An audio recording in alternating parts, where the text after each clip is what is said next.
알쏭 달쏭 미국 시민권자 테스트 모든 것을 알려주마.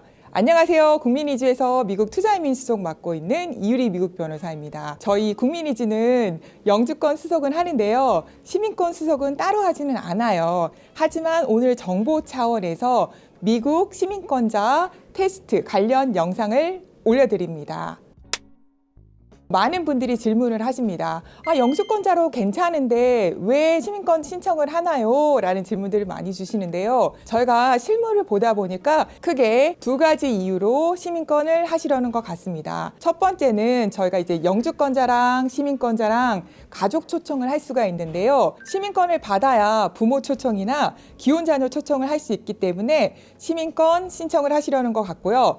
두 번째는 시민권이 요구되는 직업군이 있어요. 정부 기관에서 일하시려면 시민권을 보통 요구를 합니다. 그럼 시민권 테스트는 어떤 내용일까요? 우선은 미국 시민이 될 수 있는 자격 여부를 확인합니다. 예를 들어서 출생 또는 귀화를 통해서 미국 시민이 될 수 있는데요. 미국에서 태어났을 경우나 그리고 미국 시민권자가 해외에서 자녀를 낳았을 경우에는 미국 시민의 자격을 갖습니다. 또한 18세 미만의 아이인데 부모 중 한 명 또는 두 명 모두 미국으로 귀화한 경우나 미국 시민인 부모에게 입양이 되어서 합법적인 영주권자가 된 경우에도 미국 시민권 취득이 가능합니다. 일반적으로 18세 이상이고 최소 5년간 미국 시민이랑 결혼하신 경우에는 3년이세요. 영주권자면서 기타 모든 자격을 충족하였을 경우는 기아 자격이 주어집니다. 예를 들어서 미국 영주권을 소지하시고 지난 5년 동안 2년 6개월 이상을 거주하고 182일 이상 출국한 적이 없는 미국 영주권자분은 미국 시민권 신청하실 수 있고요.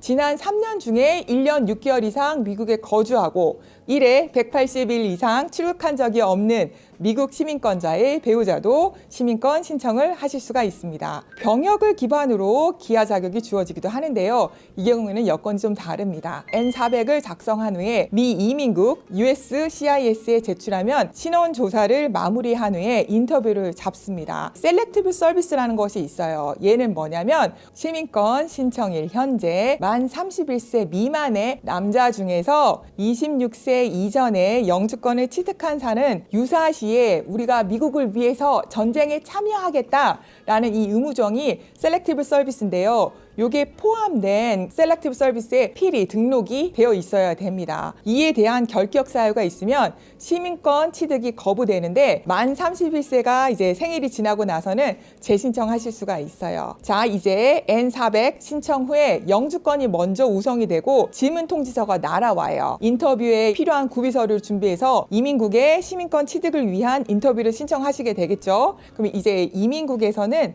통지한 날짜랑 장소를 줍니다. 시험관이랑 이제 인터뷰를 거쳐서 합격 판정을 받으면 시민권 취득의 최종 절차가 선서만이 남는데요. 많은 분들이 우리가 인터뷰에 가면은 내가 어떻게 말을 해야 됩니까? 정답이 뭘까요? 라는 질문들을 많이 주세요. 근데 전적으로 심사관의 재량에 따라서 결정이 되기 때문에 단적으로 이렇게 하세요 라고 얘기하기는 힘들어요. 다만 N400에 기재된 사실의 허위 여부와 그리고 영어 의사 소통 여부가 시민권 테스트의 관건이라고 할 수가 있습니다.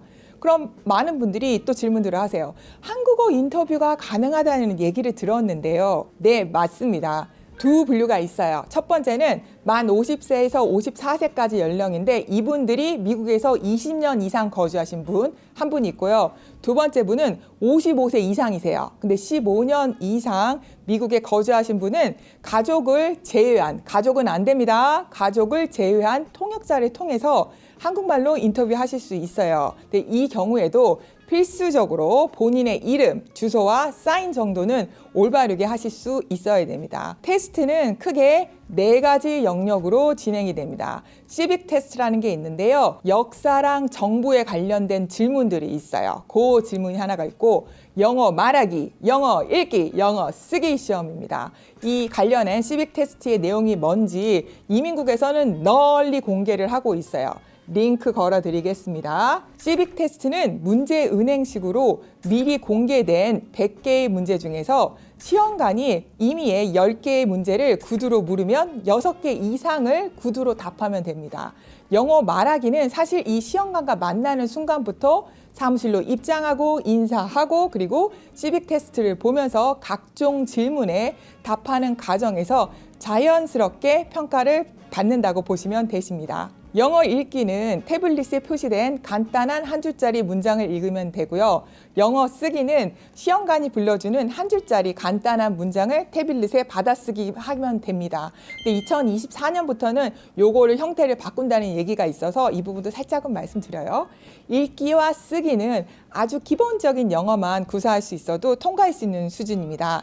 영어 말하기는 기본적으로 의사소통만 되면 통과하실 수가 있고요. 시빅 테스트는 아까 말씀드렸던 이민국에서 미리 배포한 100문제를 달달 외우기만 해도 통과하실 수가 있어요. 근데 영주권자를 아까 20년 이상 거주한 50세 이상 그리고 55세 이상인데 15년 이상 거주하신 분들은 영어 말하기, 영어 읽기, 영어 쓰기 테스트가 면제됩니다. 이분들은 시빅 테스트만 통과하면 됩니다. 영어 능력이 필요가 없기 때문에 통역자를 대동하실 수도 있는데 제3자와 친구만이 가능합니다. 20년 이상 거주한 65세 미국의 영주권자라고 하신다면 요 시빅 테스트도 100개 중에서 20개 문제만 외워가시면 돼요. 근데 저희가 이제 20개 문제를 읽어보니까 아주 핵심적인 내용이에요. 예를 들어서 미국 대통령 몇 년에 한 번씩 뽑느냐, 몇 월 달에 뽑느냐 이런 거 질문합니다. 혹시 미국 대통령 몇 월 달에 뽑는지 아십니까? 맞습니다. 11월입니다. 올해 11월 아주 빅뱅의 승부가 미국에서 열리겠죠. 이렇게 인터뷰를 통과하게 되면 드디어 시민권 선서를 하시게 되는데요. 시민권 선서를 마치고 시민권자가 되시게 됩니다. 오늘 영상은 시민권자 테스트 일반적인 내용에 대해서 말씀드렸습니다. 시민권 수속은 저희 국민이주에서는 진행하지 않습니다. 제 생각에는 현지에서 미국 변호사님 고용을 하셔서 시민권 수속을 하시면 더 좋을 것 같습니다. 오늘 영상이 도움이 되셨기를 바랍니다. 다음번에도 유익한 영상 가지고 찾아오도록 하겠습니다. 감사합니다.